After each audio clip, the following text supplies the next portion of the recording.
The objectives are to understand what database is, learn what SQL is used for, and to actually start writing and scripting queries. The audience, this is you. Basically, it's targeted at aspiring data analysts, anyone wishing to go beyond Excel in their current day-to-day work, any professional needing to deal with large volumes of data. So like if Excel isn't cutting it for you, or a text editor, and you want to do something more sophisticated, this course is for you. And of course, anyone who's simply just curious what SQL is about, doesn't necessarily need to work in it day to day, but wants just to get a good understanding and foundation of what it can do. This course is also for you. So if you find yourself in this audience, then great. If you don't, then this may be a little more rudimentary. So, but you're welcome to preview the course anyway. The requirements, well, you will need an internet connection because you'll be connecting to an online database. And second, a database GUI. So there are 3 that are available for free. DataGrip, however, is limited to a free 30-day trial. Then you have to go paid. That is probably the most common used GUI out today. Beekeeper Studio, which we'll be using, is completely free, and it's probably the most straightforward to set up or get installed. And then Visual Studio Code, it's great, and if you are planning on programming or integrating SQL with another programming language, then I recommend taking the time to set that up. As far as the course goes, we are going to introduce databases, briefly talk about data definition commands, such as creating tables and dropping tables. This is where your data is stored. And then more importantly, the data manipulation aspect, which is really what you would find yourself doing more day-to-day in an analysis role and so on. So, and that includes, looking at the select statement, filtering with word clause, and then a couple of math functions or other functions such as. Hey guys, I want to take a minute to talk about or walk through where to get Beekeeper Studio from, basically your database GUI. Now, you already may have a database GUI that you want to work with, but if you don't, I recommend Beekeeper Studio. So simply, I'll just open up my browser, and in my search bar, start typing Beekeeper Studio, and in the search results, I'll just go probably to the first one, which takes me to beekeeperstudio.io. And at the home page, you'll see that it's available for all 3 platforms, or all 3 common platforms, being Windows, Linux, and Mac. I won't spend time on how to install Beekeeper Studio, because you probably are already aware on how to install software in your operating system. So I'll save that time. But what I will illustrate is just simply what Beekeeper Studio looks like. Now, while the website does have very nice screenshots, when you open it up, you will get something like this, and it's basically going to be a blank canvas, if you will, where you can select the database type that you want to connect to. For our course, we will be connecting to a MySQL database, and we'll be doing that in the next video. All right, thank you for watching. See you soon. Hi everyone, welcome back. In this video, we're going to connect to a MySQL database. So I'm going to open up Beekeeper Studio. Hopefully by now you've already installed it. If not, pause the video and take a moment to do that. So as soon as Beekeeper Studio comes up, I'm going to maximize it just for my preference, and I'm going to select the connection type. And so what this is saying is basically which database type do you want to connect to. Now, there are more databases than this. More databases exist in the world. However, these are some of the more common ones, and the ones that we'll be using for this course is the MySQL or MySQL database. So I'm going to select that database, and then I'm going to start entering my connection information. My host is the server or computer location that holds or has the database that I'm going to connect to. So in this case, it's oscarvirus.com. Now, by default, the connection port is 3306, and this is going to be the case most of the time, so you can just leave that as is. The username is going to be oscarval _user, and the password is going to be a simple one. It's going to be learn SQL 123. Now there is a default database that I want to connect to, or at least I want to specify it, and that database name is oscarval_ddl_sandbox, and then we'll see what that does a little later. Now I want to connect my connection, I want to test my connection to make sure that I can communicate with this box or this server. So I'll hit test, and here at the bottom it says my connection looks good. And I'm also going to save my connection and give it a name, and basically I'll just call it SQL course, and I think that should be good enough. If you like, you can give it a color of your choice. I'll just select this one and then click on save, and now I have a saved connection. So great, that's all you need to do. Now if I want, I can actually connect to the database from here, and I'll just go ahead and click on connect, and I will get a prompt. Now when you're seeing this, you may not necessarily see these tables, as I will be cleaning out this database repeatedly, or I might just leave this so that it's not completely blank, but we'll get into the actual work and meat of it here shortly. Now if you didn't catch those connection properties, no worries. I'm gonna have a video, 10-second video following this, showing like those connection properties so that you can write them down and connect at any time or after this video. Thanks for watching. Hi and welcome back. In our previous video, we connected to our MySQL database, and I'm going to take this video and just kind of show the connection properties for 15 seconds, so you can go ahead and pause the video if you need to write these down as you walk through and connect yourself. Again, the host, oscarval.com, that is the location where the computer or server is that has the MySQL database installed. The username is your username, which is oscarval_user. The password is learnsql123, and the database that we will be connecting to and making our default database for this course is oscarval_ddl_sandbox. So happy connecting, and I will see you in the next video. Okay, so before we go any further, I should answer the question, and it should be an outstanding question in your mind if you're new to SQL and databases. And that question is, what is a database? So a database is a collection of objects, and it's including but not limited to tables, users, stored procedures, views, and functions. So notice, if you can tell, that I bolded the word tables, and this is because this is going to be our focal point. I'm not going to necessarily cover on any of the other stuff such as stored procedures, views, or functions. Users, I will note that users are basically created to manage access to the database. So the username that we saw earlier is us having that user role, or being or having that user object within the database, and that's how we're able to connect. Otherwise, anyone in the world could connect to any database that they wanted to at any point in time without a password. So that's what users are, and we don't really need to delve too much into that, especially for this course. So we're going to be focusing on tables specifically. That being said, what is a table?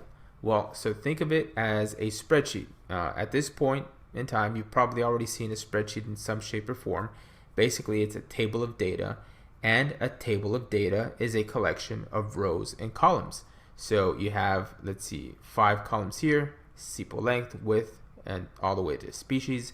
And below it, you have records of data, or rows of data, excuse me, with values, right? So a collection of rows and columns, a table. So why not just use spreadsheets, you might ask, and that's a very valid question. Well, spreadsheet software has limits, and that's why we have databases. The limits are going to be based on your computer memory and your CPU, the number of records that your spreadsheet software can hold, whether it's Excel, GNumeric, or Sheets, or any other software, and also the number of users that can access your data. So if you've ever attempted to share your data with other users, you have to send them the file, and you'd have to send everyone the file that you want access to your data. And then lastly, the ease of managing hundreds or of spreadsheets or tables within spreadsheet software is just would just be impractical. So databases really provide the capability to handle large records or volumes of data and manage all this information. So that is the reason for switching to database software. So visually, a database looks as follows. You'll have, as you saw earlier, we connected to our OscarVal_TDL sandbox database, and then you had two tables underneath. So this was our connection in Beekeeper Studio. And so this is our database right here, visually represented or depicted by this database, common database icon. And then we have two tables here, which it's a collection, right? This database has a collection of these two objects, and they're represented here. So hopefully that visual provides a little more insight, and watch this video again if it's not clear, and see you in the next video. Okay, so now that we know what tables are, let's go ahead and move on to creating a table. So in order to create a table in our database, we need to issue a create statement.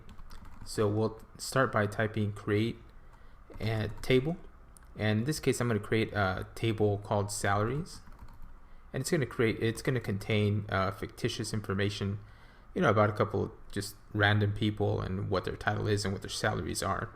So I'll type create table and then the name of my table, salaries. Then in my next line, I'll start it with an open parentheses, then I'll hit enter, skip a line, and I will choose name. And after name, we have to declare what kind of data type this field is going to hold. So I'm going to say it's going to hold a variable character or varchar. And next, I'm going to specify within parentheses how many characters this field can hold. So by default, the typical number is 255. And so essentially that says this field will hold up to 255 characters for a person's name, basically. So the person's full name shouldn't exceed 255 characters, and I doubt that ever really happens. So next, I will choose title, and again, I want to use the varchar character. And for this one, I'll just set it to like 75 characters because you're not typically going to find a really long job title. Next, I will choose salary, and this is an annual salary. Now we have various numeric types, including float, which represents numbers that can have like a really large set of decimal points, the type decimal, and then integer. So I'm going to keep it simple, and I'm going to declare integer, and integer is the data type that will hold numeric values. Now I could call this varchar as well, but the reason for doing integer or any type of numeric data types is simply so that we can aggregate these values a lot easier. So this really comes into play, or the data types, with what you can do with a particular field, whether it's aggregations or even like traversing to the strings itself or searching the strings. So it's important that your data type has a proper representation of what the column values typically hold. And I can finish, next I'll finish that statement with a closed parentheses and then a semicolon. And I can highlight all this information, Control A, and I can either run my selection here or as a shortcut hit Control Enter. And once I do that, you'll see that this little message appears down here, query executed successfully, no results. But I'm going to go up here and I'm actually going to refresh my tables, and voila, I'll see my salaries table. And of course there is no data in here, so we will enter a value next. Okay, so now we're ready to insert records into our salaries table. So if we click on our table, we'll actually see that it's empty. There are no records.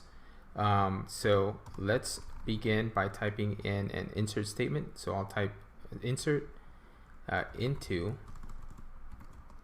and my table name, in this case it's salaries, then values. And next I have to align the values that I'm going to insert with each column. And so the first column is name, so I will type Oprah. Winfrey. And then, the next is title. So I'll just call her TV star and more. That's a crazy title, but it definitely makes sense, for her diverse career. And then salary, and we'll just put, just 1 and a bunch of zeros afterwards. So I wanted to pause here, and I want to kind of talk about name and title, those values being enclosed in single quotes. Those values are string values, so string values have to be enclosed in quotes. That is the only way that the database will accept them and enter them into each respective field. So that's what we're doing that. And then salary, remember, it's an integer, so integers and numbers don't need quotes. Basically, we're saying no, this is not a string, so it's not going to go into one of these fields. And then that allows us to properly enter records into our table based on like the data type. So just remember, if it's a number and it's a number field like integer, decimal, and float, you don't need quotes. However, it's a variable character, text, or any other type of field that is a string based, then it does require quotes. So let's go ahead and run this record, and I can run it by using my keyboard and typing Control Enter, or just push the run selection button. So I'll just push run selection. Now when I go back to salaries, actually let me click over here, you see that we have a record for Oprah Winfrey, the title that we gave her, TV star more, and then just a really large salary. So what I want you to do next is try this out yourself and enter 2 more fictitious records, and then we'll come back and take a look at what that looks like. Okay, so I think really what if you ended up adding a couple additional records, you probably found it easy, and you probably just decided to essentially copy and paste these values a few more times and just start entering like new information, right? So we have our first record, and maybe we'll type Arnold S. I don't know how to spell his last name, Schwarzenegger, I think. I think that's how you spell it. And then we'll type Barack Obama, and let's see who else we can type. Conor McGregor, and I think 3 records are good for now. So for Arnold Schwarzenegger, we'll give him a title. We'll say actor. And Barack, we'll give him a title. We'll call him president. And for Conor McGregor, we'll call him athlete. And we'll just kind of just type random numbers for their salaries. Oops, that is not a number. And there you go, that's good. So I can actually execute all these 3 records, and if I'm going to execute them all at once, what I really need to do is end them with a semicolon. So I can highlight my entire selection here and just run my selection, or again hit Control Enter on my keyboard. And once I do that, I'll get a message where it executed successfully. And now if I go back to my salaries table, let's see if we can refresh it here. Yeah, there we go. Just hitting enter will refresh it. We'll see like the new records that we added. So we had Arnold Schwarzenegger, Barack, and Connor, and then again, their salaries. So if you inserted new records, that was the way to do it. And again, if you go to your salaries table, you should see the new records. Be sure to refresh, otherwise you can just kind of click on the table name again, and it'll show you the results. So anyways, well done. And we'll move on to the next lesson. Okay, welcome back. I just want to take a moment to recap what we did and talk a little bit about data types. So we started off by essentially creating a table using the data definition aspect of SQL, and that is a create table statement. And so in our statement, we basically said, hey, we're going to define 3 fields. The first 2 being variable character types, or basically string types, and the third field being a numeric field. which will basically hold integers, right? This is just, whole numbers without any decimals. And so we're telling the database to create a table to accept these three values.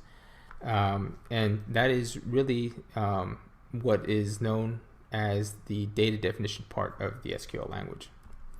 So looking closer at data types, these are some of the more common data types across many databases, not just MySQL, but the Redshift, Oracle, and so on.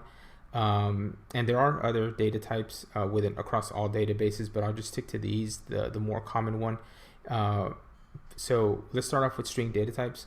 The most common one that you'll find is variable character, varchar, and this will have a number appended. So it's basically saying it's limiting the number of characters that could be held in this field.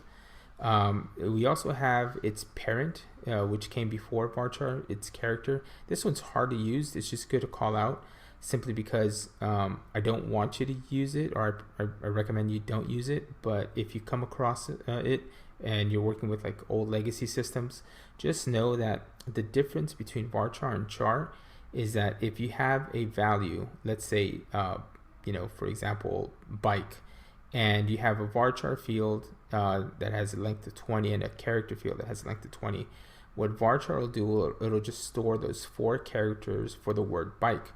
But what character will do, it'll store the 4 characters for bike and then 16 characters for white space. So this is not too efficient. It takes up more space, and that's just how things were done in the old days. But this char is still around, and I want to say maybe it's used on edge or fringe cases.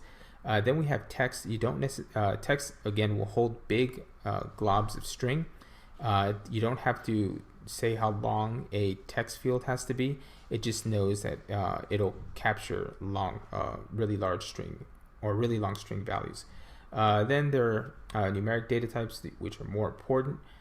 These are the data types that you'll actually be performing aggregations and other arithmetic functions on. The most common you'll see are integer, floats, which are for really high precision decimal numbers, not good for currency.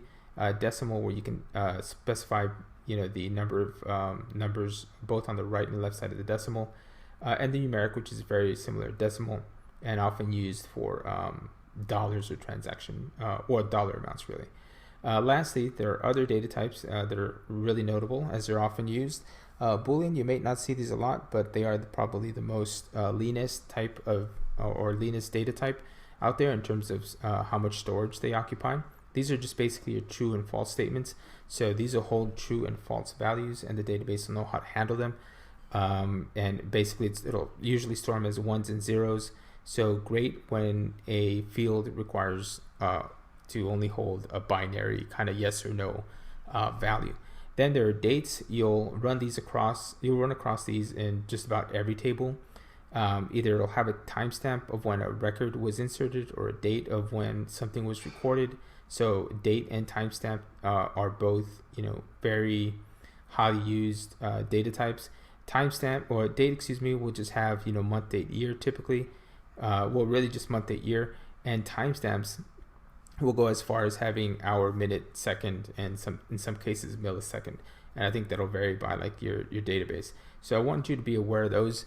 And now I want to kind of just go back, and take a look at that create table statement again, knowing what we know about data types. So when we created our table, we had 2 fields that were of string type, and so we used varchar to capture those strings, and we set the length of 255 characters and 75 respectively. And lastly, we want to capture salary. Now we didn't capture cents of the salary; it's just kind of a whole number for the salary. But if you look at our insert statements, we ensure that they aligned to their respective fields. So the first value that we inserted corresponded to name, the second value corresponded to title, and the third to salary.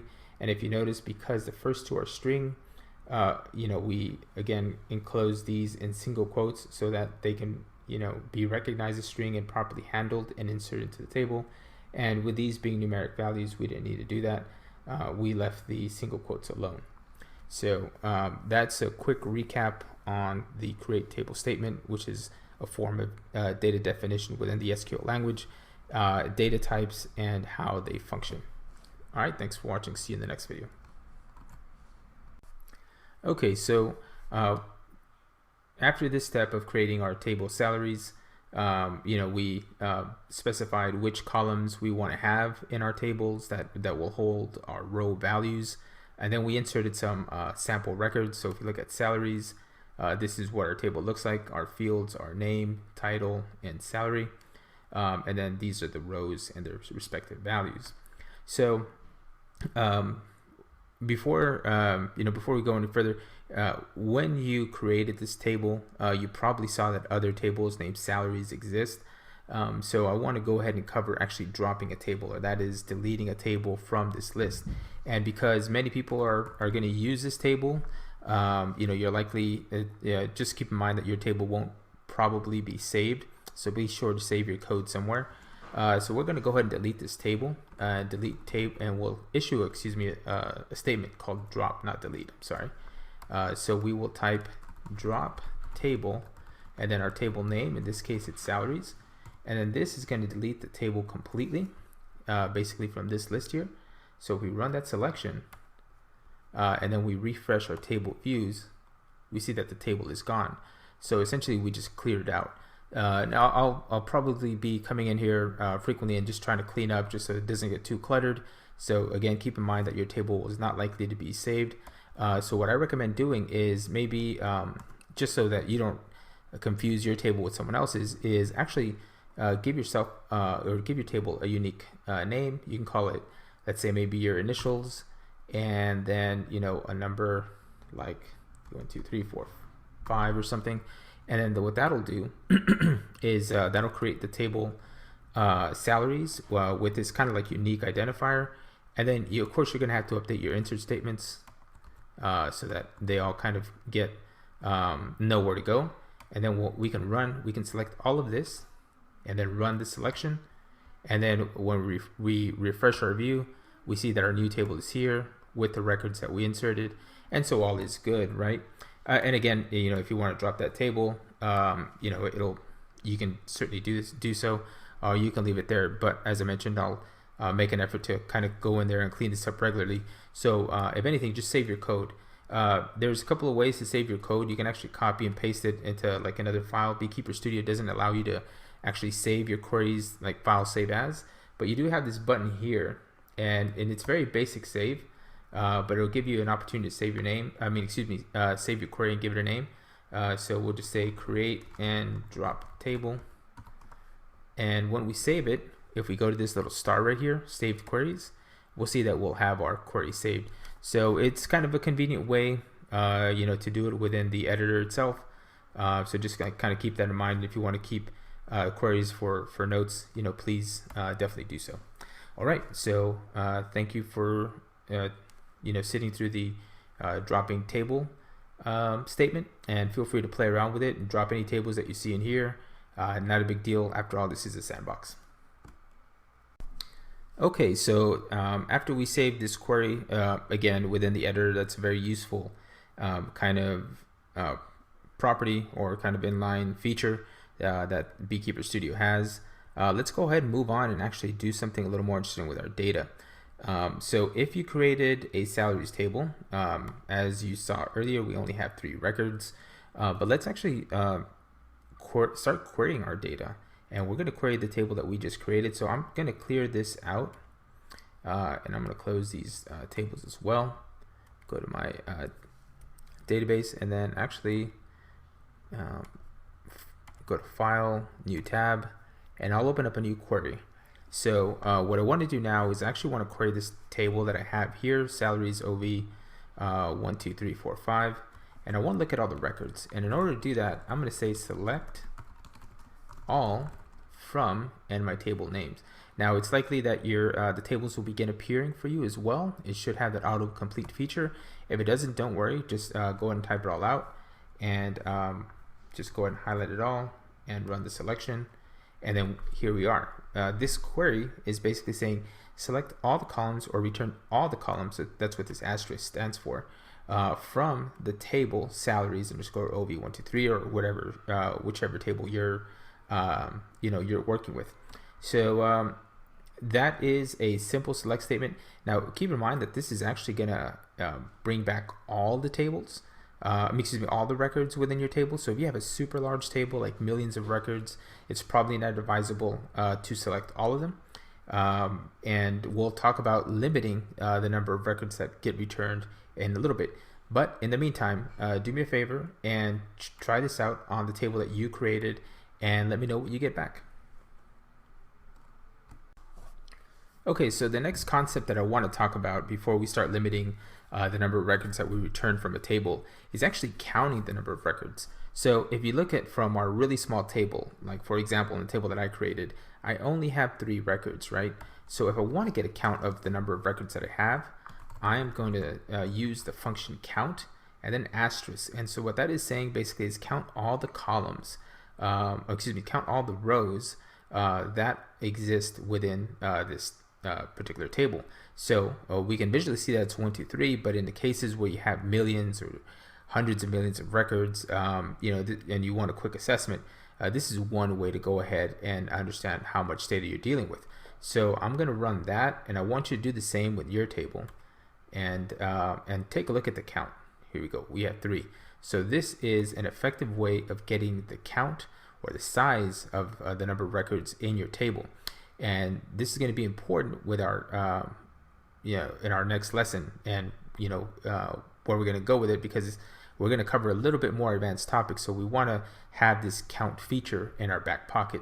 So do me a favor and take a minute to issue this select statement, this select count statement against the table that you created, and then start assessing how many records you have in your table. And if you want to add more records to your table, simply just go back to your insert statement, and you can simply just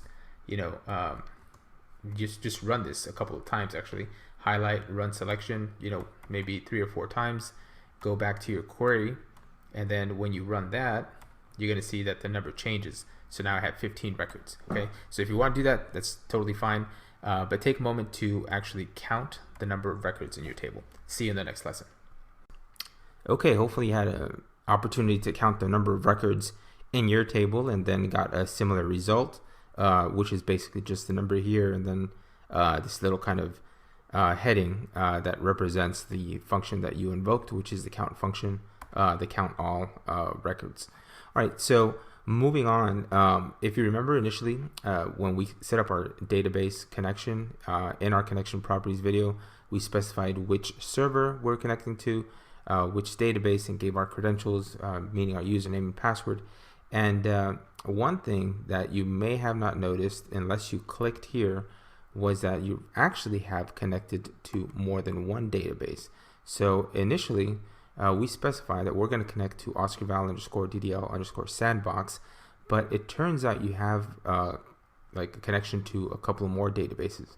Now you can ignore information schema for now. I wouldn't touch that table, that database. If you ever have access to that database in a MySQL environment or MySQL environment, because that holds a lot of metadata about the actual databases and database tables, so it's best to stay away from that. However, we do have access to a secondary database called OscarVal SQL Course. So I'm going to quickly switch over that one and then just kind of take a look at that. And I see that I have 3 tables here in this example. You might see the 3, you might see 2, just depending on what kind of tables I have at the time of publishing this video. But the interesting part is that now we're in a new database, and this database has a collection of new objects, right? And these objects being 3, at this moment, 3 tables. So now what I want to do is I want to actually take a look at these much larger tables and count the records here. So let's take a moment to do that. I'll type select count and then asterisk in parentheses from and now that I switched over, I'm going to have the tables show up in my autocomplete. So I'll just leave it as IMDb movies, and I'll count these records, and I'll execute that selection. And now I see that I have 81,274 records. So the reason that I want to cover count first is just this. You might have, again, as I mentioned before, really large tables. In this case, we have 81,000 records. And if we want to sample how many records we have here before we actually start looking at, through, or just issue like a select all statement or bring back all fields, all columns, we don't necessarily want to congest our computer memory with so much data displaying on our screen. So we take a quick glance and we take a look at how many records. Now, granted, your computer is more likely going to be able to handle that. 81,000 is truly not a lot, but in any case, when you're dealing with millions or even hundreds, or hundreds of millions, then that becomes a problem. It can freeze up your computer. So I'll stop right there. Take a moment to just kind of explore and toggle back and forth between databases, okay? And start understanding that. And if you have any questions, find a way to post or reach me. I'd be happy to answer it. But really, just the gist of this lesson is that you have access to two databases. So two databases is two collections of database objects. And in this case, we're looking at tables, right? So we have access to two databases that have a collection of tables. All right, hopefully that was simple enough. Thank you, and see you in the next video. Okay, thank you and welcome back. So now we want to move on a little bit and actually start previewing the contents of our tables and even our large tables. So depending at your job, if you don't necessarily have Beekeeper Studio or which IDE you're using to access your database tables, you may not always be able to simply just click on your table and look at the contents here. You may or may not be, and it may not always be like a good idea. It just really depends on what environment you're using. So I'm going to delete my contents here, and we're going to talk about like the first query that we want to run on this new database that we're accessing. And so let me pause and ask you a question, or ask yourself this question. If we're accessing two databases, how can I tell the difference? Well, I think that's going to be very simple for you. Clearly the database names themselves are, just different themselves. The first one that we started off with, OscarBal_DDL_sandbox, is the name for that first database. And then the second one is OscarBal_SQL_course. So, that should really be your guiding light or your indicator on with regards to which database you're connecting to, excuse me. So like here, what I want to do is, since earlier we saw that we had 81,000 records in IMDb movies, and maybe I just want to sample a few, I'm going to type select star or select asterisk, and then from IMDb movies, and now I'm going to limit the number of records to, well, I'll just say 10, for example. So now I'll just select all, and then hit Control Enter, or the same as clicking on Run Selection. I'll start using hotkeys from now on, and I recommend you use hotkeys. But anyways, that gave us the first 10 records. So if we see here, and even down here, like this summary says 10 records, right? 10 total records were returned.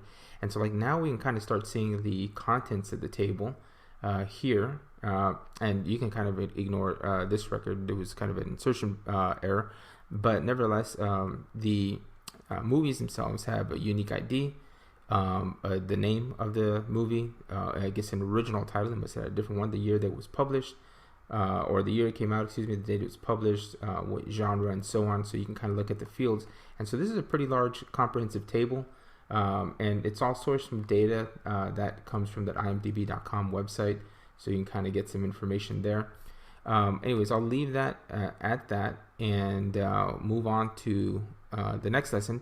But before I do that, please take a moment and figure out for yourself, if I wanted to get, instead of getting a preview only 10 records, what I need to do if I want to maybe sample 50 records or preview like a set of the first 50 records that it returns. All right, take a moment to try querying, 25, 50, or maybe even 100, just to kind of get you to sample the data.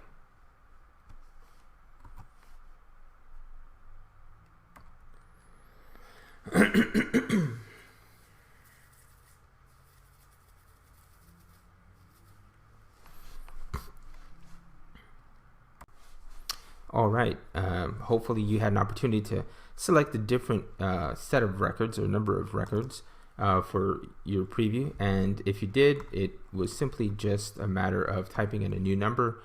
So we say we continue with the same statement, select all from IMDb movies, and then we're going to limit, let's say maybe in this example, to 25 records. So I'll highlight all and control enter.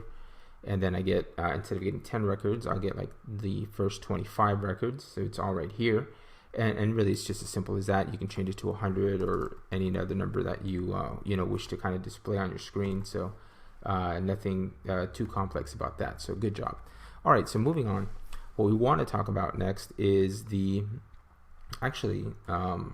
looking or using our where statement. Okay, now our where statement is going to be kind of a restrictor or constrictor as far as like limiting the records that we get back. So this is really where SQL starts showing its power, right? And in my first set of records, if I notice, again, I have an ID, a unique ID, which is alphanumeric. A title, which could be alphanumeric. It could be a movie that starts with numbers or has numbers in it. And then a year here, which is a numeric value. So I'm going to take a moment to actually expand my table IMDb movies and take a look at the column contents. So I want you to recall back to an earlier lesson when we talked about data types, maybe like 2-3 lessons ago. And we talked about variable character data types, which really hold string values. And then we talked about integers and floats and other data types that hold numeric values. And so if you notice here, for the most part, most of these movies are going to be varchar, right? So that means that they hold string values, and it makes sense because really string values are a combination of alphanumeric characters. Sometimes true, they can all be numeric. But most of the time, you're going to see that they have a combination of letters and numbers, or alphabetic characters and numbers. But there are at least 3 fields here that I see: year, duration, and votes, that are numeric in type.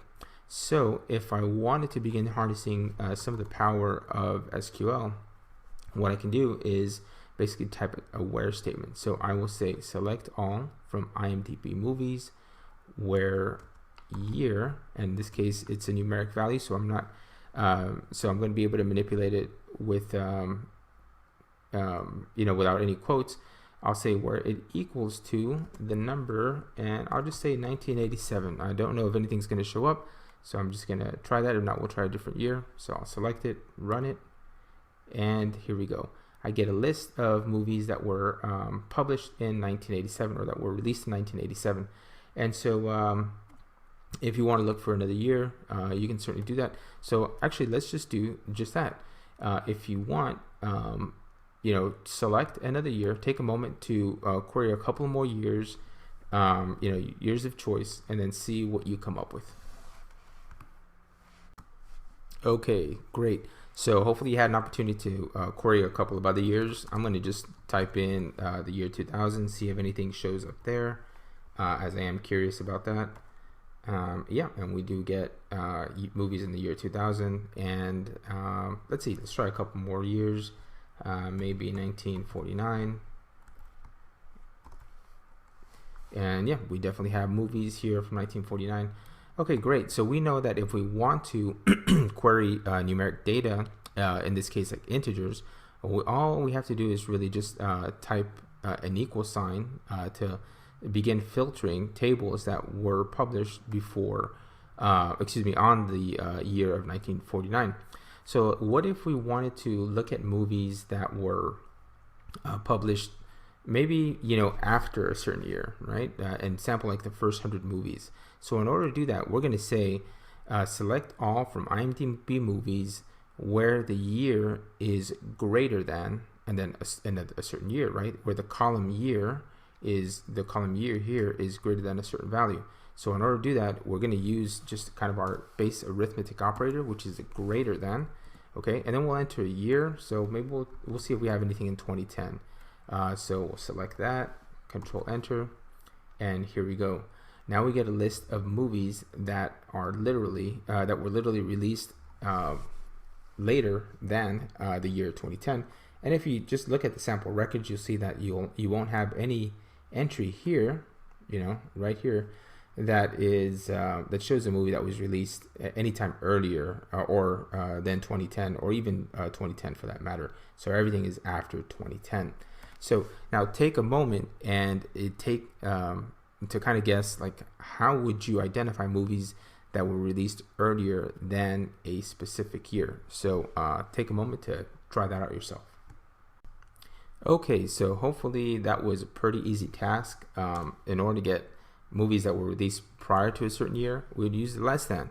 And so I'm going to choose, I'll just keep it at 2010. And so really what I'm expecting is anything that is below, that was published before, the year of 2010.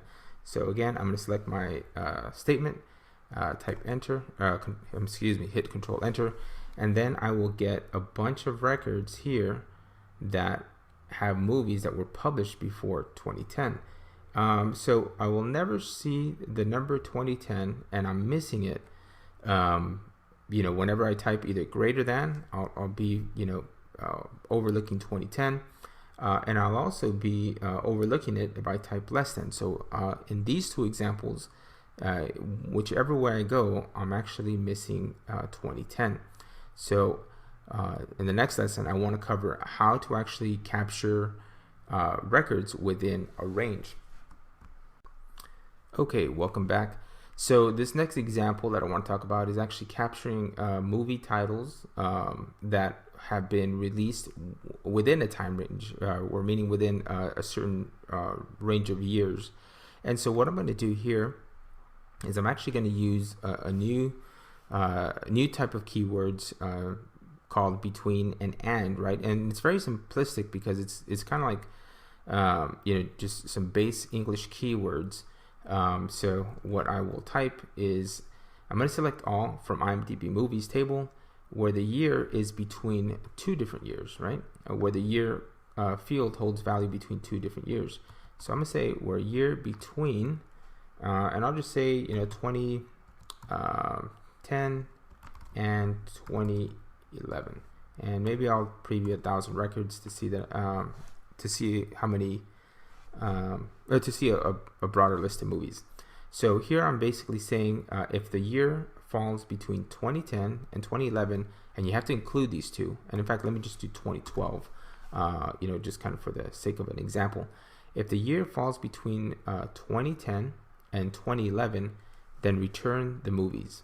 Okay, so I'll select all of them, I'll hit Control Enter, and here we go. Now I get a list of movies that include the 2010 year, also include 2011 and 2012. So like this here helps me define a range of years of the movies that I'm interested in, having returned and for me to preview. So these are really going to be the main operators. I mean, of course, you can apply other restrictions in your word clause, but these are probably the base ones and the most commonly used ones when you're leveraging numeric values, and and I really like leveraging for filtering, right, within your word clause. So take a moment, and I want you to tell me, or actually, I'm going to challenge you a little more, and I want you to give me a count of movies within this table that were published between, I'm going to say, the year 2000 and the year 2010. Okay, so take a moment to do that, and see you in a little bit. Okay, welcome back.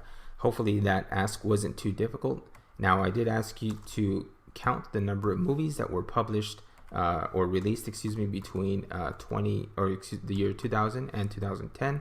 So all I'm going to have to do is actually just update the year values to be 2000 as my starting value and 2010 as my ending value, and switch the asterisk to count parentheses asterisk, and simply highlight this statement. I can highlight the first three, or I can highlight all of them, because really what's going to get returned are just 3 records, and type or hit Control Enter, and then I get 19,866 movies. You should really get the same number.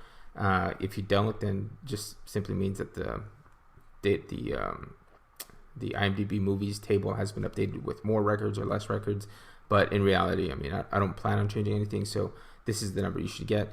And what it's really saying is like you have 19,886 movies that were published or released, excuse me, between these 2 years. So great job, and I'll see you in the next lesson. Okay, by now you can start using your imagination that on how many other things you can do when it comes to the where clause and counting the number of records and so on. So I'm going to change my statement back to select star, select all, and I'm going to take a look at, again, the sample of records, hit highlight and hit Control Enter. And now maybe I want to get more curious and start really refining the types of movies that I'm looking for. So if I look across my database, I have a couple of, several more columns. I have genre, I have which country it was in, the duration, minutes, and so on. So now I want to get a little more curious, and maybe I want to say, or I want to ask the questions like, well, how many comedy movies were published between the years 2000 and 2010, and or not published, released, and maybe they came from like I don't know, let's say India, for example. That sounds pretty interesting. So let's say we're year between 2000 and 2010, and country is equal to, and this is going to be new because we're going to have to remember that we're dealing with strings, so we have to use single quotes. Okay, similarly to when we inserted our values, we have to use single quotes here. So if I notice here, I do have the country India, okay, and that's a capital I, so I want to be case sensitive. So I'm going to type India, and the genre is equal to, let's just say, let's say, I guess comedy. Let's just see if what we find. I don't see anything in my sample records here, but it's not a big deal. I'm sure we'll find something. If not, we'll choose another value. And the genre is comedy. Okay. So let's go ahead and look at the sample records here. Control select and then Control Enter, and it says I have an error. Wow. Okay. Well, that's interesting. What do you think the error is? So I'm going to take a moment to pause, and if you can point it out, that'd be fantastic. All right. So if you looked at this SQL statement closely, I have where year between 2020 and 2010. Okay, so that looks good. We did that before. The country is equal to India, and blank equals comedy. Well, you know what? I forgot the column name. So great. If you caught that, now I'm going to include the column name genre, and then select this, and then highlight and hit Control Enter. And now I have some records. Okay, great. So we have definitely a good number of titles, comedy titles coming out of India between the years 2020, 2000 and 2010.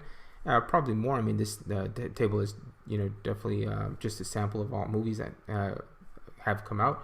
But nevertheless, we do have a good selection. So if you wanted to choose or start analyzing some of the movies that came from India that were comedy between that time period, or specifically listed under the comedy genre, that is how we would specify our conditions. So we would introduce, first of all, a couple of key things here. The and clause. So we're saying like it has to meet the first condition of being between this year, and it has to meet the second condition of being released from India, and then it has to meet a third condition of being in the genre comedy. If we wanted to eliminate comedy and maybe just look at all movies that were that were released from India, we would comment this out. And what I did to comment that out quickly, I hit Control /. You can always for MySQL, you can place a hashtag in the front. That's like a comment. In many other databases, it's a double dash, or you can simply delete it. It's up to you. So we'll just delete it. And we're going to run this and take a look at the selection here, and we can see we have at least 1,000 records of movies that were that were released from India. So that is the way that you can begin limiting and kind of refining your results. If you're looking for something specific, is just start narrowing down in the fields, and just keep in mind that numeric values will not have single quotes. String values like variable, character, varchar will have single quotes, and then you can actually start chaining things and saying like and have a couple of other restricting conditions by using the and statement. So Anyways, a lot to digest there. So I want you to, try this out for yourself and maybe look at movies that were, excuse me, drama in a different country. Let's say, for example, the USA, and that were published between 2005 and 2010. So take a moment to do that exercise alone. And in fact, take it a step further. Count the number of movies that were published, in India. First of all, let's answer this first question. Let's one. I'll write this down here.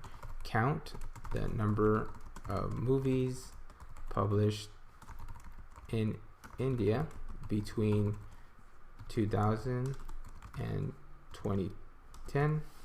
Okay, and then we'll do it one more. List a sample of movies published, or I should say released. I keep on saying published.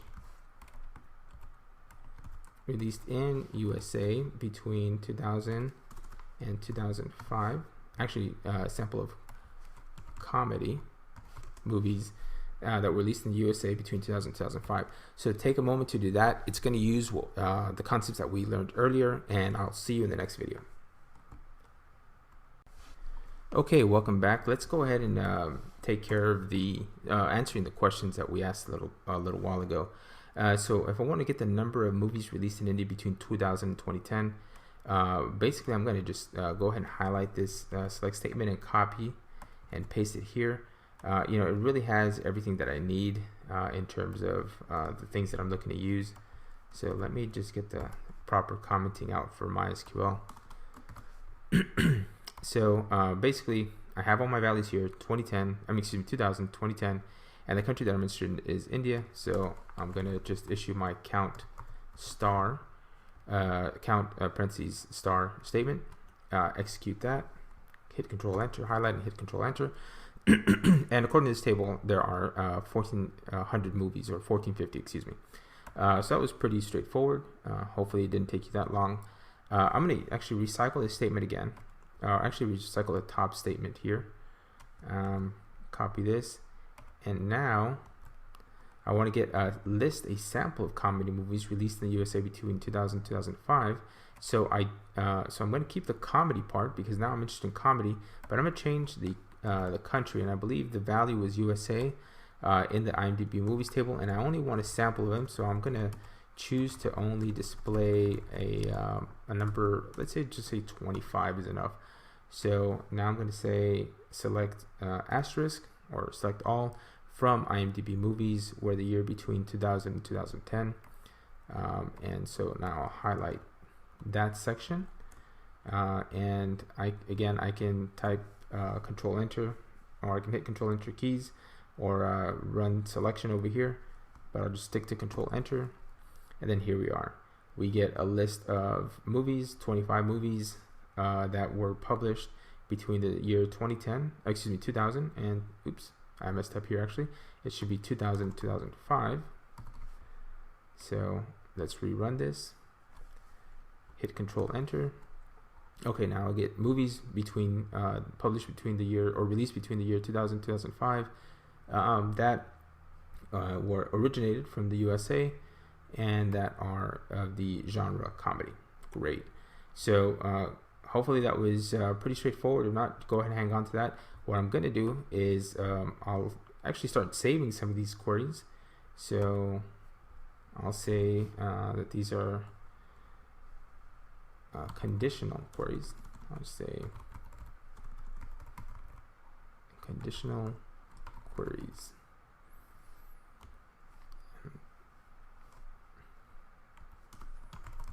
Country, year, conditional queries. Save that. And then if I want to reference them later, I'll have the conditional queries right here, just kind of for reference. So you may want to just keep some of these files for reference so that you don't have to retype them or look at the video. You can kind of just make notes, and then and as you go along, you can kind of just keep this for future reference. All right, great. So we'll stop there, and we'll cover a couple more new topics. You're doing great so far. See you in the next video. Okay, so the next concept that I want to introduce you to is the OR statement. And that's another way of adding a condition to your queries. So I'm going to close out these tabs and create a new one. There are a couple ways to create a new tab. You can go to File, New Tab, type Control-T on your keyboard, or simply click this icon with the circle and the plus sign in the center, and it'll open up a new tab. So what I want to look at first is my IMDb movies table. So I will select all from IMDb movies, and there are a couple of things that I want you to take note of. The first one is just the genre. Please note that the genre may contain multiple values. So earlier when we set our genre equal to comedy, if a movie had comedy and history as part of the genre, it would not pick them up because it's looking for a specific string. So I want you to note that right now, and we will touch on that a little later.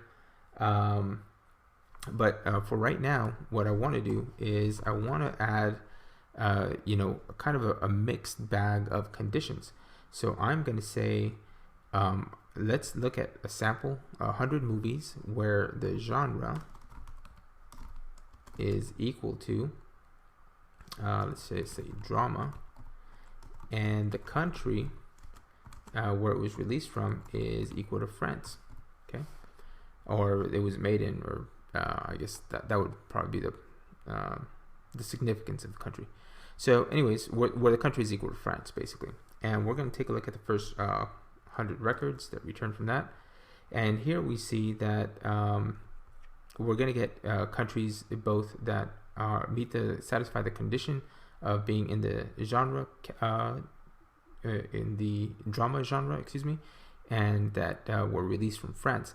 But what if I want to get one or the other? So it doesn't matter whether it's released in France or if it's drama. I just want to know that I basically am allowing for either condition to be satisfied, not both, right? Not both. It has to be drama and it has to come from France, but rather it can be either drama or come from France. And for that, I'm going to introduce, I'm going to replace the and that I had here with or, and that's basically saying it's either a drama movie or it originates from France. So let's go ahead and enter that and run that. And here we are getting those results. Now I see a list of movies that are either drama, and if you notice, this one I guess was made or released in Germany, Denmark, or originates from Germany and Denmark, and it is a drama movie. And then this one over here, it's a crime drama, so not exactly meeting the criteria of drama exclusively, but it does come from France. So let's see if we can find another French movie. Here we go. That isn't drama. It's actually action, adventure, crime, and it's from France. So this condition here, the or condition, really allows us to broaden the results that we can get, as opposed to and, where it's more restrictive and requires more specifications around the results that need to be met in order to return some results here. Okay, great. Well, I'll stop right there, and then I'll see you in the next lesson. Okay, welcome back.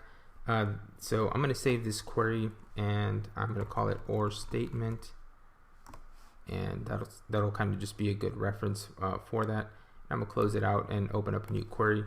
So now what I want to look at is a new kind of function within SQL. So I'm going to again preview my first 100 records, and what I want to do now is I actually want to add some conditions here.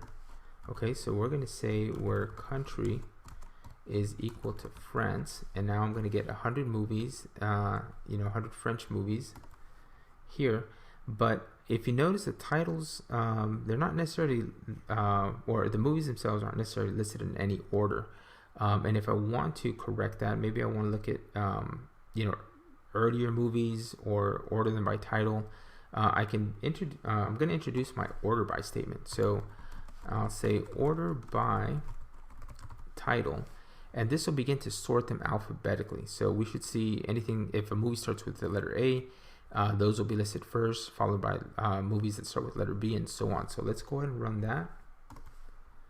Okay, here we are. And so what we actually get is not necessarily the letter A, but it actually starts with an ellipse and then some numbers and so on. So the database is giving precedence or sort priority to non-alphabetic characters followed by numeric characters. And if we continue to scroll all the way down, then we start getting alphabetic characters, the letter A, and then so on. So we have like a lot of A's there.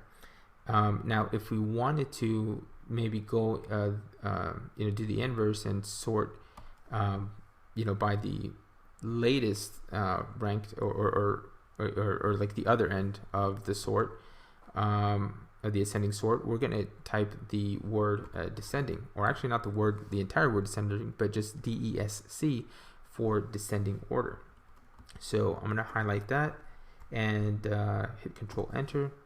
And then we see what we expected is C, movies that start with the letter Z, and then they kind of go in the inverse order, next Y, and then X, W, and so on. So that's what we're looking at when we order by title. We can actually sort by more than one column. So if we're interested in looking at not just to sort by the name, but also by which year they came out, we can add that additional column here. And we can say year, and then run that.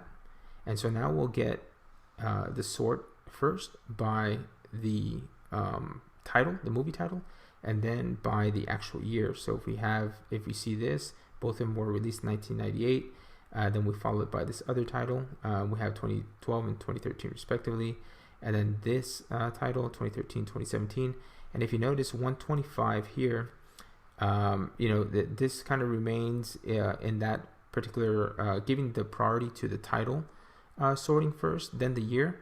Now, if we inverse that, the title sorting does not take priority, and in fact, the year does. So we can just kind of reverse that around, and we'll see that now the year takes precedence here, and it's 1912, 1913, and so on. And now the title is no longer sorted, in this priority first. It's not given the first priority. So we'll have Le Mystère, whatever that is, and then Fantomas, Juvet, L'Enfant, and so on. But it doesn't necessarily follow like this specific order, because in every year it kind of resets. So you have JL, and then we have FL. That resets for 1914, and LJ for L for 1915, just that one movie, and so on. So you kind of see that you can manipulate that using the order by function.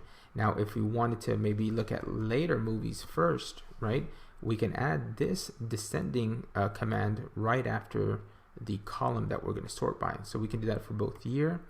Actually, let's do that for year. That'll probably be more pronounced.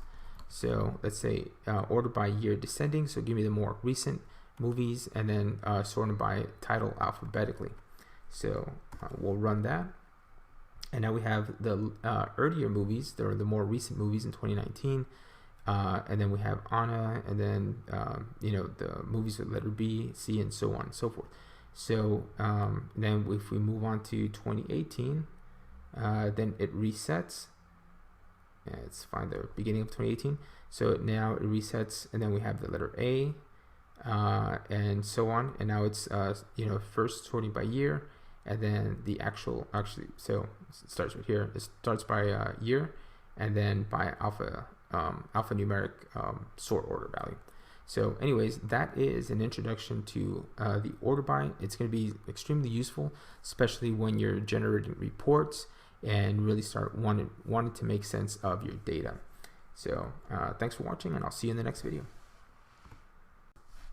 Okay, so I want to expand a little bit more on this order by statement, and not necessarily the order by function, but actually the number of columns that are returned. So you may not always be interested in seeing all of the columns. They may not all be relevant to what you're trying to do.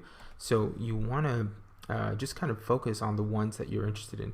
And so far we've been focusing mainly on, let's say, title. So I'm going to type that up at the top. And you can do this either way, so title followed by a comma, or you can go to the next line and add a comma. It's really syntactical preference. I'll probably switch between the two.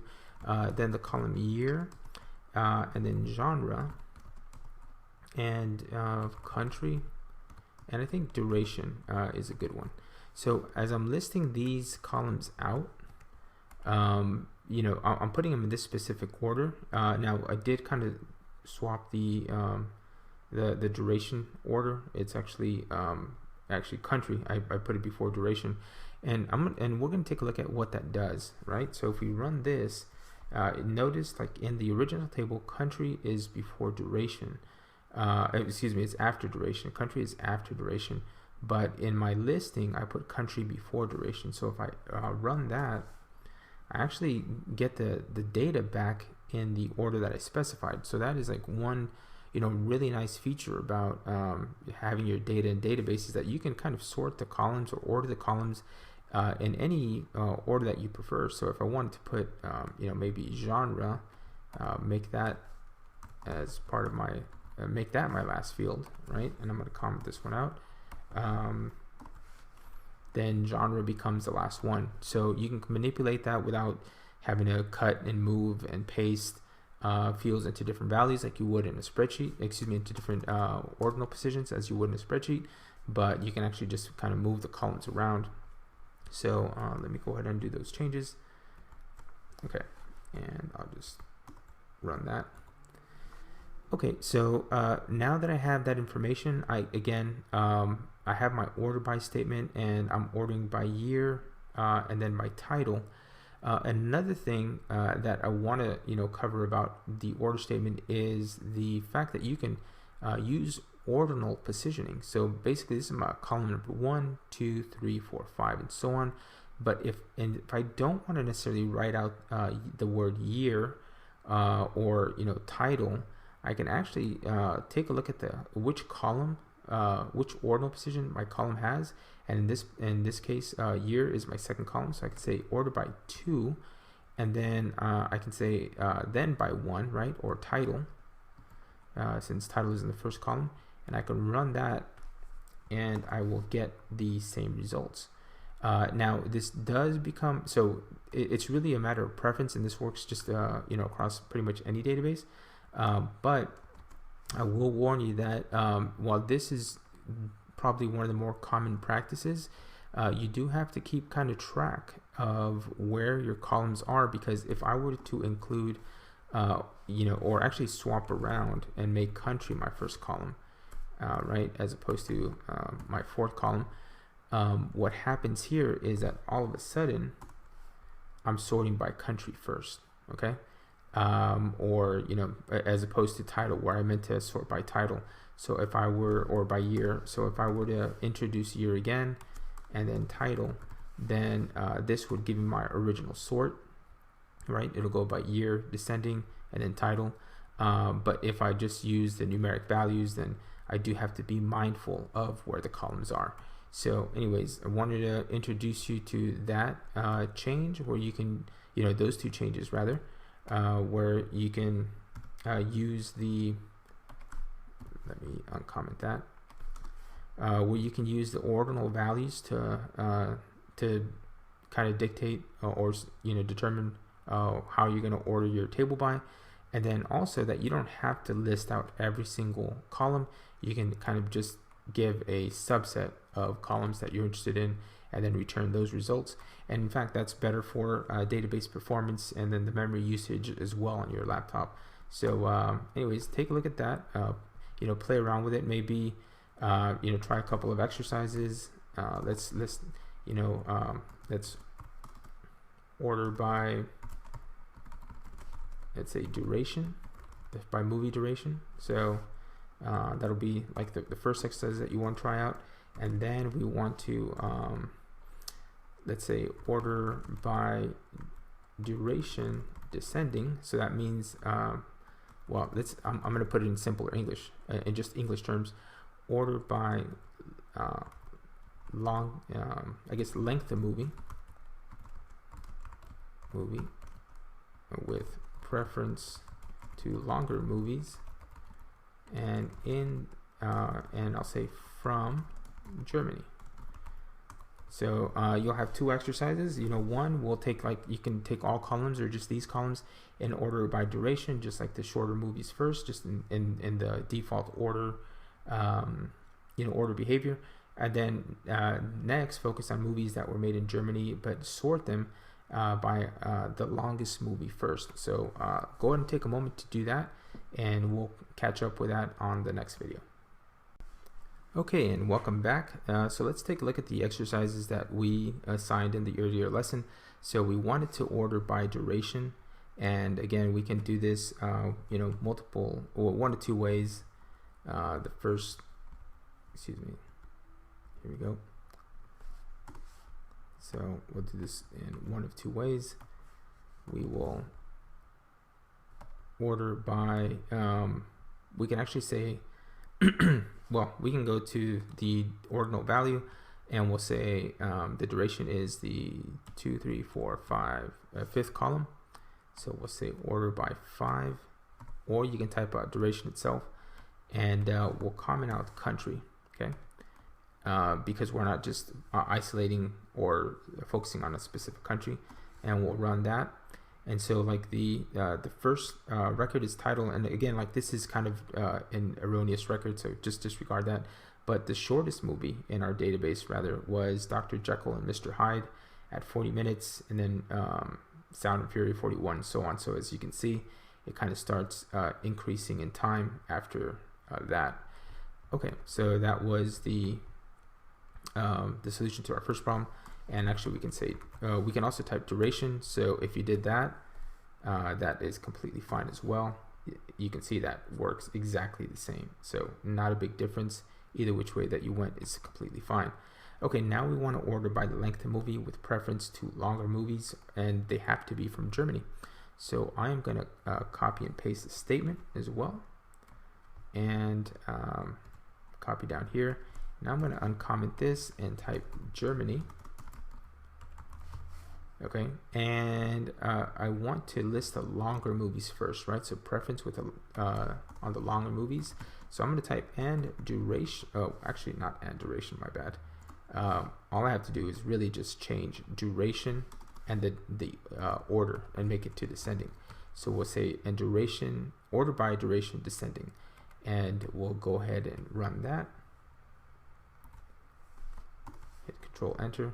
And now we see that this first movie that shows up, Dr. Mabuse and Der Spieler, is 242 minutes long, followed by these other movies at 186 minutes and 180 minutes and so on. So these are, pretty long movies, but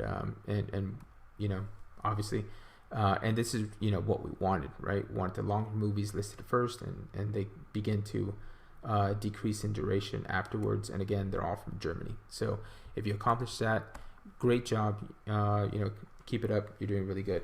I'm going to save this query, and I'm going to title it order by query or queries, and just for future reference. And then in future lessons, I'll just kind of start from scratch and start with just all new queries. And I hope you do the same, because while copying and pasting is effective, really typing it out and getting this muscle memory, or like that connection between your brain and your fingers and the SQL language will make you a better analyst and really just SQL programmer. So anyways, see you in the next video. Okay, welcome back. So I think one of the things that I mentioned early on was to take a look at the genre category and really just isolate or really start noticing that some of these values contain multiple values, right? More than one. So if we were limiting our results just to drama, we would actually miss anything that has like comedy drama, crime drama, or multiple genres that include drama. And that is because we're matching exact strings. So I want to illustrate that by looking at that a little further, and then say I'll select all movies from IMDb movies where country is, and we'll look at Germany one more time, and we'll look at the first 100 records here. Okay, so we'll look at the German movies and we'll say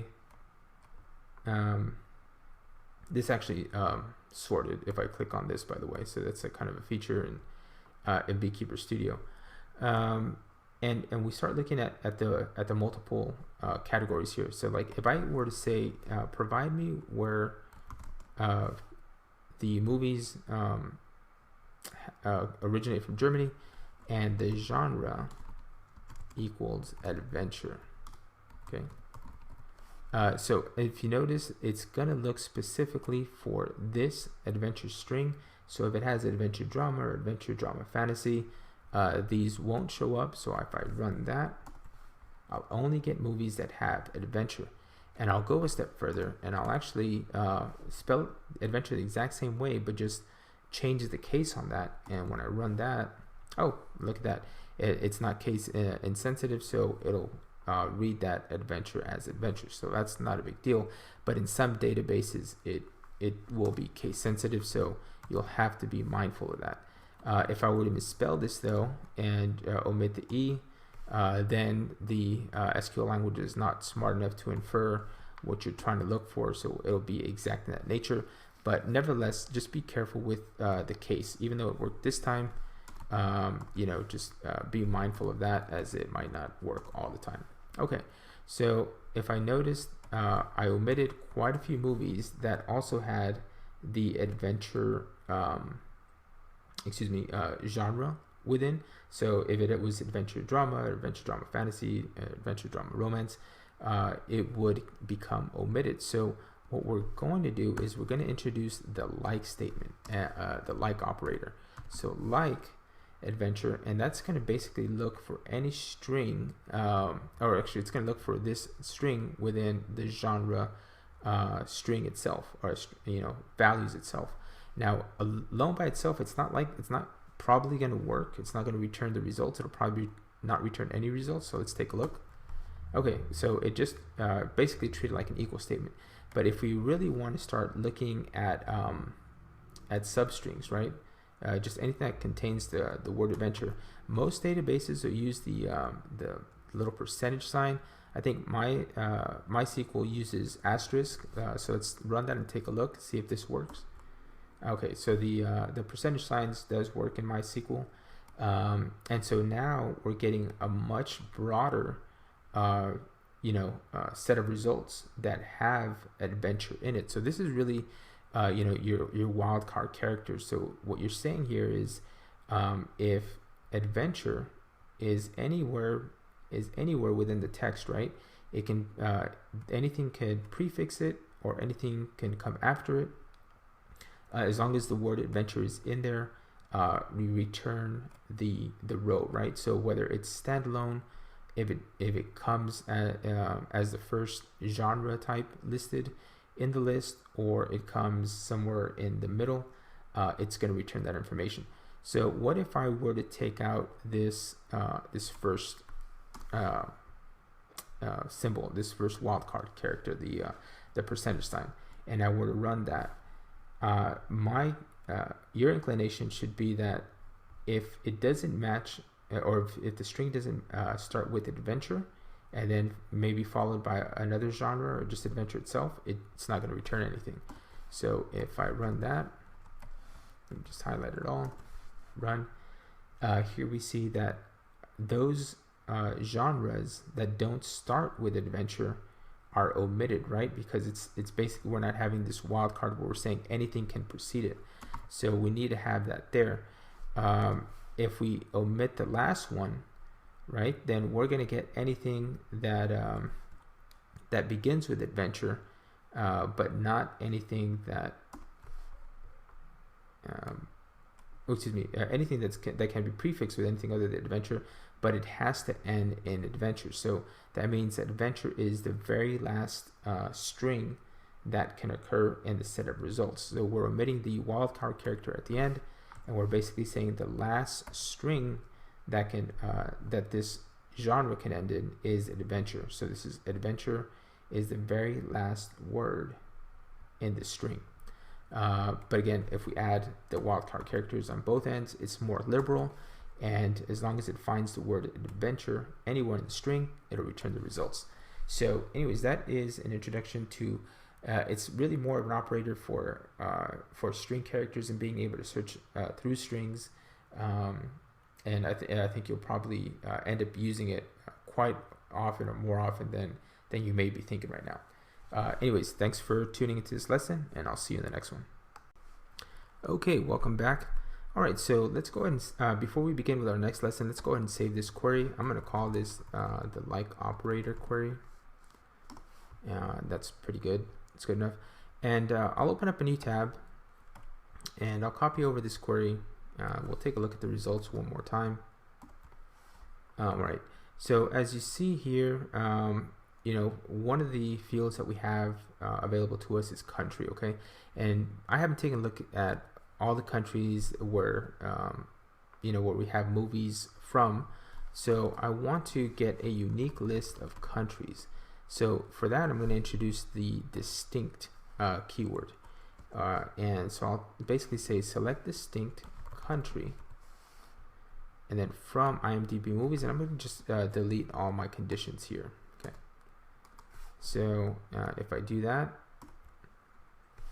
it provides me with a list of countries, 100, right? And in fact, I'm going to remove this limit just to get a sense of how many countries we truly have in here.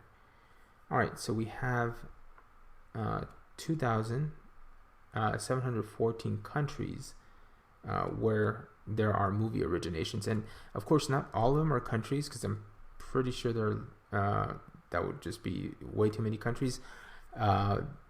Maybe more than we have in this world, but we do start seeing like country combinations, right? So so those are kind of maybe things that we can ignore because it's not just like one distinct country value. So what I want us to do here is I want us to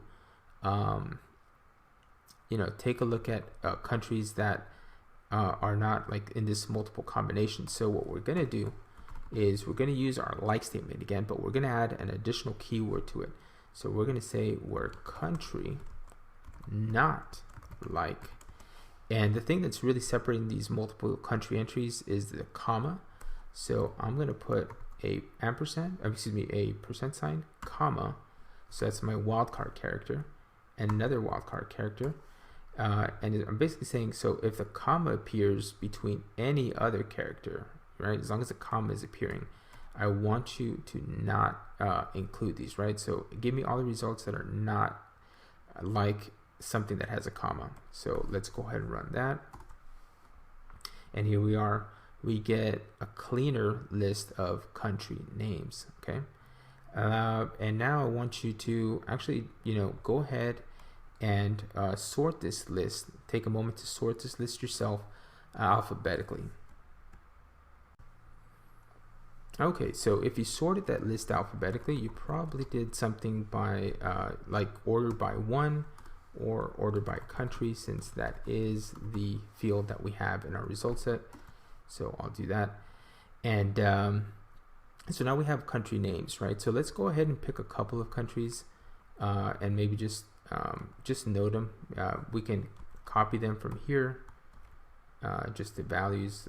We'll pick Argentina, Australia, and maybe, I don't know, Canada is good, and Bulgaria.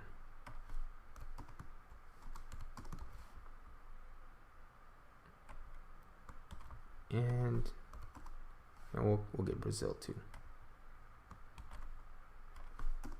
Okay, so what I'm going to do is because I know that the records for these countries exist within here, now I'm going to introduce the in operator. Okay, so let's go ahead and actually I'm going to cut these values, save this query, not like statement, and I'm going to create a new query, hitting Control T.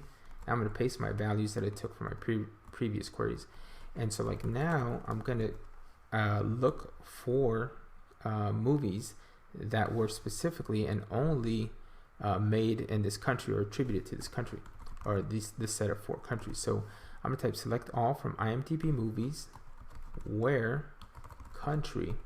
Now I don't want to necessarily, I mean, I can say where country is equal to Argentina and put that in single quotes, and type another or and say country is equal to Australia and put that in single quotes. But if I wanted to, let's say, maybe list 50 countries, that would give me 50 lines of code, and that is just, you know, very long, time consuming. So a much shorter way to do this is actually use the in statement, or the in keyword. And so like now we can actually and I'll just leave this list right here, and in fact just kind of indent it for better formatting. And I will enclose each string with a single quote. So go ahead and do that yourself. And you could choose any countries you like. And now I'm going to limit the results by 100, or to 100, excuse me. Execute that. Oops, I did forget country. So my query, or your query, should read select all columns from IMDb movies where the country is any of these 4 values, right? So run that. Let's see. Where country in. Am I forgetting something?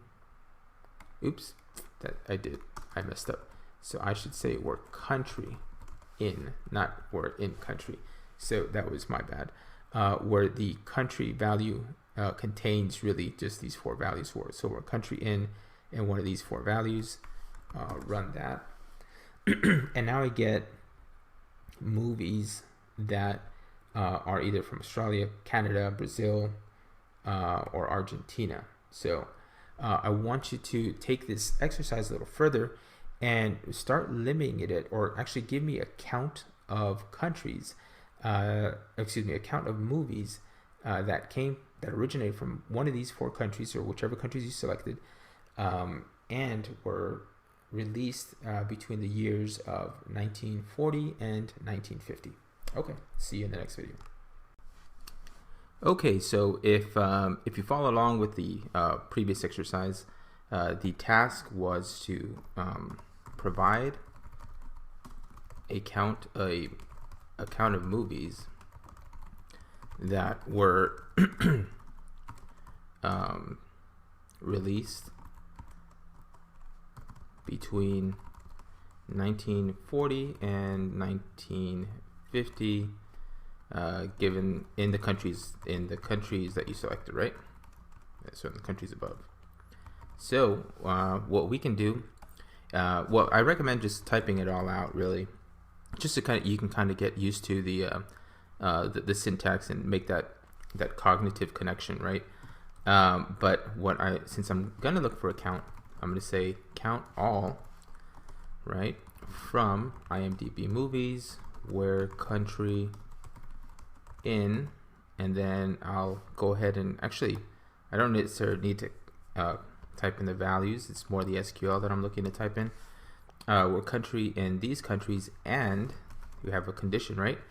The year is between, right, or between, and we said 1940 and 1950. So now we're going to get a count of the movies that were published across these countries between this time range, or between these years. So I'll hit Control Enter, and it says 6. Wow, what few movies actually. That's a little surprising because I thought we had more records here. So I'm just gonna Control Enter, and well, we have 100 records. So I'm not really sure what is. Oh, that's right. We actually limited it between 1940 and 1950. So if we were just to run this part of the statement, yeah, we'd get 3,000 movies, or 3,000 plus movies. But once we start limiting it between these years, we get very few movies. So that is the right answer, 6 movies. So if you notice, I want to kind of introduce something new. it's called an alias. So right here, the field or the header that we get that we have returned is really the function that we call the count function.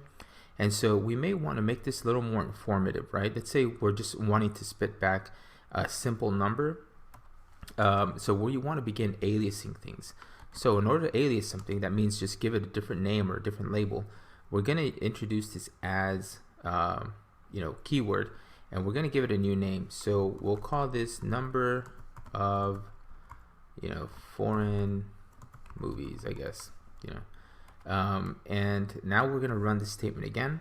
So I'll select it, hit Control Enter, and now you see that the header has a different label, right? Number of foreign movies, as I listed up here.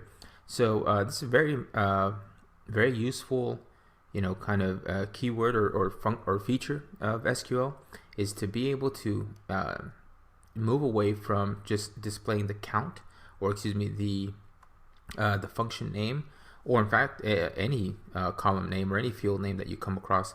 You can always alias it with something different. Just be sure that your fields have distinct names, so that there isn't any confusion, and also some database systems don't support duplicative field names. So anyways, well, thank you very much for working through that exercise and learning about aliasing. I'll see you in the next video. Hello and welcome back. So I'm going to close out this window here, and actually I'll just save my query results and call this, let's say, in predicate and aliasing, right? That's something that we did, or we'll call it column aliasing, column alias. There you go. And that's really, what we did, just to recap, is we fed in multiple values as conditions for a specific field, and we also gave the result a different name, right, than what we've seen. And we'll actually do that a little later. We'll begin to use alias, the alias feature a little bit more, just so we can kind of get used to it. What I'm going to do though is I'm going to close out all my tabs, and you may have already done this because maybe you're used to having a clean workspace. So I definitely want to keep a clean workspace for this. And I want to introduce a couple of what I would call aggregate / math functions. So let's go ahead and take a look at our IMDb movies dataset one more time, and limit it to 100 records. Now here, there are a couple of interesting data points, and I'm going to refer back to the data types that I have here to the left, specifically the numeric ones. For example, year, duration, which means how many minutes the movie, the length of the movie in minutes. And we also have votes, which is an integer type. And let's see, do we have any other numeric values here? That is probably it. Let's look across the table here. Oh, average vote. Here we go. And this is actually a decimal value. So this, you can see that it's different from our integer-based fields, where integer-based fields don't have a decimal, right? But this one does, right? This is probably some sort of rating, or I don't know, some quantitative metric related to the movie. So what I want to do here is I want to focus on a couple of fields here, and what we'll focus on is duration, the numeric ones, right? We'll focus on duration, and we'll focus on average vote. Those are pretty good ones, and year as well. So I'm gonna identify movies based on their title, right? So we know, actually, let's leave that alone for now. Let's look at year. Okay, well, let's start with title, year, duration, and what do we say? Average votes. Average vote, excuse me. Okay, so if we look at those three things here, we see that we have just some key metrics or measures for the movies. So let's say I want to identify, let's say the earliest year that a movie was published, All right, so I'm going to say earliest year a movie was released. Sorry, not published. So I'm going to say select min year from IMDb movies.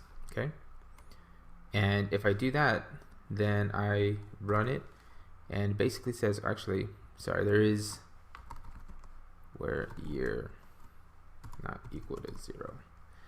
So there is like a faulty record, and I'll clean it up, hopefully soon, so that you don't have to apply this predicate here. That's actually just a bad record. But essentially here, what I've done here by using the min function is I'm getting the earliest year that a movie was released. I did have to, just want to cover this, I did have to specify that the year cannot be equal to 0. That's basically because it's an invalid value, and many times you will come across bad values or values that you want to filter out. So what I did here in order to say not equals is I introduced an exclamation point before the equal sign, and that essentially means not equals to. And so I'm basically saying provide me the earliest year of the release, or the earliest release year across all movies where the year is not equal to 0, right? Because I know that that is an invalid value. And so when I run that, I get 1906, right? So here I'm going to use an alias, earliest year released, and now I want to get the latest year released. So here, so how do you think I would go about doing that? Right, so if you're saying, well, you have a minimum here, right? That's what min stands for. So intuitively, the maximum would be the keyword or the function that we would use to get the latest year of the movies in this particular table, right? So let's go ahead and select that and run that. And now we have 1906 as the earliest year released, and latest year released is 2019, and that is because we were able to apply this function in our numeric values column. You can actually do this across string columns like variable characters, and it'll treat it a little differently than it will numeric data. But so the min and max are typically just or primarily used for numeric data. So here we see that we're using two functions, and we're also applying the aliasing just so that it's more meaningful, or the results are more meaningful in terms of like what you're doing with, or what you're trying to achieve with the min and max functions. So that is a quick introduction to the min and max functions, and we'll continue looking at these specific tables, specific fields, for additional or other calculations within SQL. Hey, welcome back. So between the end of the last video and now, I went ahead and saved this particular query and named it min max, just to kind of have it saved and for reference, so you may want to do the same.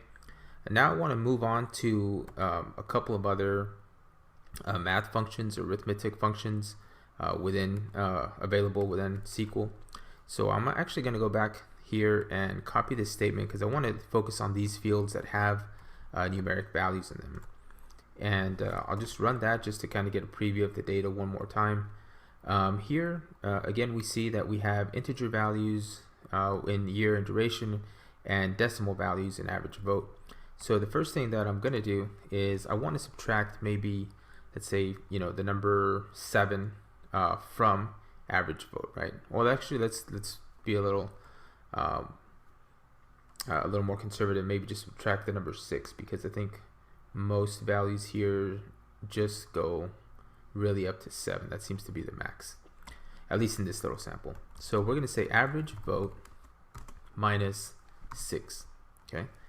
And we'll go ahead and run that.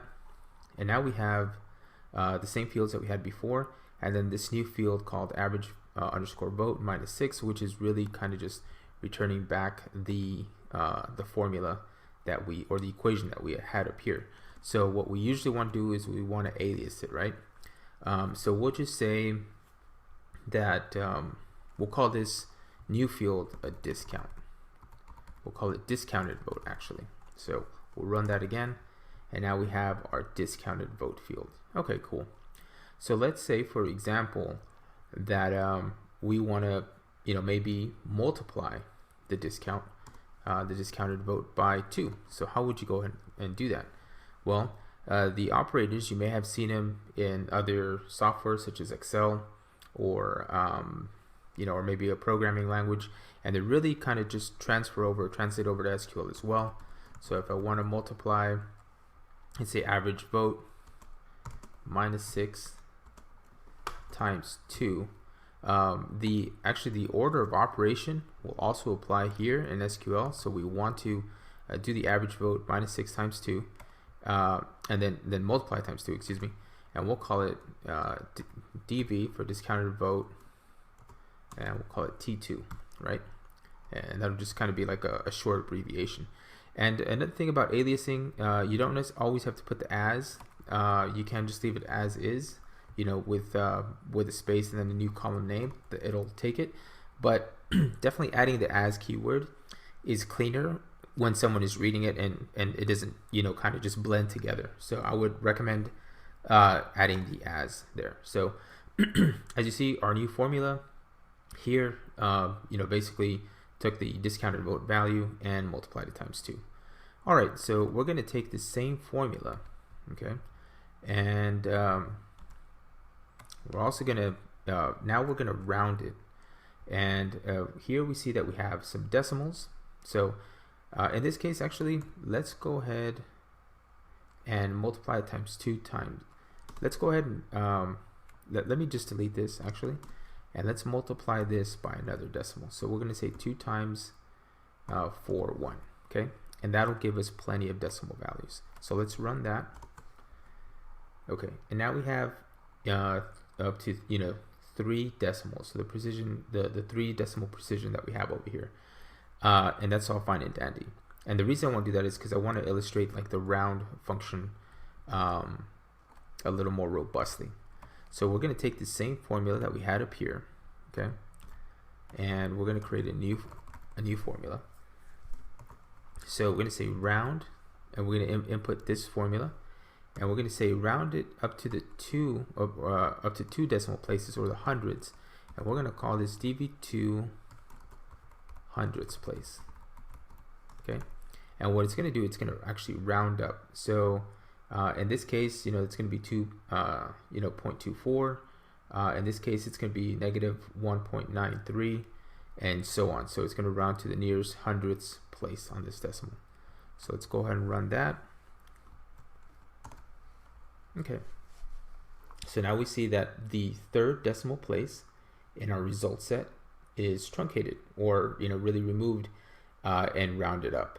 So that is our round function. And again, with this value after our comma in our round function, we are basically saying that the level of precision that we want. So in this case, we're going to want just round it up to the tenths place. So we'll go ahead and run that and we do that again by switching this to 1, basically saying like we should only leave 1 decimal. So now we have, instead of we start off with 14.460, then 14.46 when we round to the hundredths, and now 14.5 when we round it to the tenths place. So it's rounding up. We can eliminate all the rounding altogether and actually just round it round it up all the way to an integer. So if we want to do that, I'll let you take a guess on what that looks like. So if you said that in your mind, dv2 int, and you said 0, then you are absolutely right. 0 decimals would round it up and make it an integer. So let's go ahead and execute that. And here we are. Now we're at an integer level. So, just wanted to illustrate that arithmetic is possible. Other operators include division, which is your /, and of course addition, which is your plus sign. So go ahead and fiddle with that. And in fact, why don't we do this? Take the dv2 tenths right, result, right, and add it to the duration. So take that as your next exercise. So we're going to take this value, the dv2 tenths, and we're going to add it to duration and see what that the results look like. All right, and remember, there are orders of operations, so if you need to put something in parentheses, definitely do that. All right, see you in the next video. Okay, welcome back. Let's go ahead and take care of the answering the questions that we asked a little while ago. So if I want to get the number of movies released in India between 2000 and 2010, basically I'm going to just go ahead and highlight this select statement and copy and paste it here. It really has everything that I need in terms of the things that I'm looking to use. So let me just get the proper commenting out for MySQL. So basically I have all my values here, 2000, 2010, and the country that I'm interested in is India. So I'm going to just issue my count star, parentheses star statement, execute that, hit Control Enter, highlight and hit Control Enter. And according to this table, there are 1,400 movies, or 1,450, excuse me. So that was pretty straightforward. Hopefully it didn't take you that long. I'm going to actually recycle this statement again. Actually recycle the top statement here. Copy this, and now I want to get list a sample of comedy movies released in the USA between 2000 and 2005. So I'm going to keep the comedy part because now I'm interested in comedy, but I'm going to change the country, and I believe the value was USA in the IMDb movies table, and I only want a sample of them. So I'm going to choose to only display a number. Let's say just say 25 is enough. So now I'm going to say select asterisk or select all from IMDb movies where the year between 2000 and 2010. And so now I'll highlight that section, and I can type Control Enter, or I can hit Control Enter keys, or run selection over here, but I'll just stick to Control Enter, and then here we are. We get a list of movies, 25 movies that were published between the year 2000, and oops, I messed up here actually. It should be 2000 2005. So let's rerun this. Hit Control Enter. Okay, now I'll get movies between published between the year, or released between the year 2000 2005 that were originated from the USA and that are of the genre comedy. Great. So hopefully that was pretty straightforward. If not, go ahead and hang on to that. What I'm going to do is I'll actually start saving some of these queries. So I'll say that these are conditional queries. I'll say conditional queries.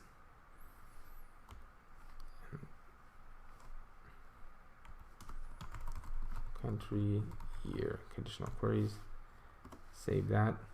And then if I want to reference them later, I'll have the conditional queries right here, just kind of for reference. So you may want to just keep some of these files for reference so that you don't have to retype them or look at the video. You can kind of just make notes, and then and as you go along, you can kind of just keep this for future reference. All right, great. So we'll stop there, and we'll cover a couple more new topics. You're doing great so far. See you in the next video.